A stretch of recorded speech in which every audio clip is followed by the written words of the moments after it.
আসসালামু আলাইকুম, সবাইকে স্বাগত জানাচ্ছি অ্যাডভোকেটস থেকে। আমি একটি প্রশ্ন পেয়েছি, তা হচ্ছে নামজারি থাকলেই কি জমির মালিকানা নিশ্চিত হয়?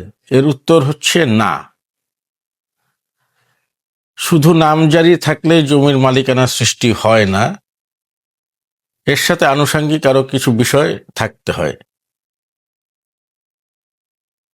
প্রথমত যেটি থাকতে হবে সেটি হচ্ছে রেজিস্টার্ড দলিল, এবং রেজিস্টার্ড দলিলের পরে যে বিষয়গুলো থাকতে হবে, আপনি যার কাছ থেকে কিনেছেন তার মালিকানার সূত্র সংক্রান্ত অন্যান্য বায়া দলিল, খতিয়ান, এগুলা থাকতে হবে। এবং রেজিস্ট্রিকৃত যে জমিটি আপনার কাছে বিক্রি করা হয়েছে বা অন্য উপায়ে হস্তান্তর করা হয়েছে, সেই জমিটির দখল আপনাকে বুঝিয়ে দিতে হবে। এই জিনিসগুলো যদি ঠিক থাকে এবং এরপরে যদি আপনি নামজারি করেন এবং খাজনা পরিশোধ করেন, তাহলে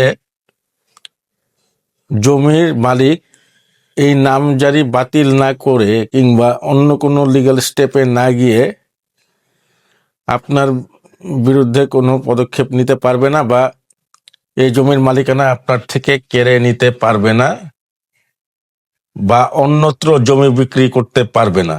কারণ আপনি যতটুকু জমি কিনেছেন ওই জমি আপনার দখলে আছে, ওই জমির সমস্ত কাগজপত্র আপনার কাছে আছে, এবং ওই জমি আপনি নামজারি করে যথারীতি নতুন হোল্ডিং এর বিপরীতে খাজনা পরিশোধ করেছেন।